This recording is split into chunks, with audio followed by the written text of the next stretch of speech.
Audi. It's synonymous with style, quality and desirability, and now it's distilled its brand values into a slightly smaller package, the A1. With prices starting from 13.5 grand, this is the cheapest way to get your hands on that rather lovely badge. But while the A1 certainly looks cool, is it good enough to tempt people away from BMW's massively popular Mini? Let's go for a spin to find out. The thing that immediately grabs you about the A1 is that it has a big car feel to it. I mean, it's just so quiet in here. I mean, hardly any noise enters the cabin at all. You could almost be in a limousine. Also, all the controls are nice and positive. The engine, the 1.4 turbo in this car, it's really punchy. And overall, you get this feeling of solidity and security.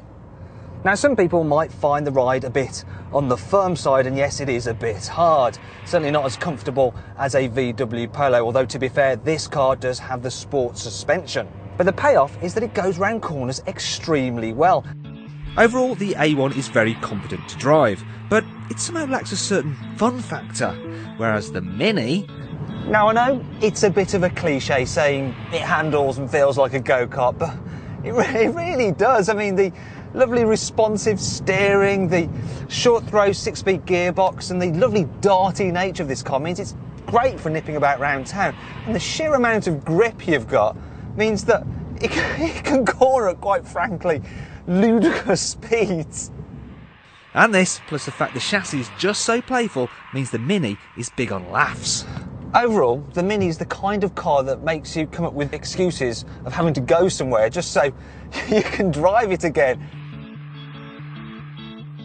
So then, what's my verdict? Well, you probably guessed already that I find the Mini more engaging to drive. But that doesn't mean this review is over yet, because while I'd rather drive the Mini, I'd rather own an Audi A1. And if you follow me, I'll show you why. No small car feels this upmarket inside. I mean, the A1 is just well ahead of any of its competitors. I mean, the quality of the materials is just astounding and everything. It's got a lovely feel to it. You even get a pop-up screen on every car across the entire range. I mean, by comparison, the Mini feels a little bit tacky. That said, A1 owners will be able to personalise their cars with colour-coded air vents around. But even then, there is just something more mature about this car. For instance, the layout of all the switches and general ergonomics are just better thought out. It's easier to get into the back of the A1 than the Mini as well. And once you're in, yeah, okay, headroom isn't great. But knee room, well, you're not going to be getting deep vein thrombosis. That's the important thing, which means this car is actually better for carrying your friends about. And then there's the boot. With a 270 litre capacity, it's not much smaller than that of the boxy VW Polo.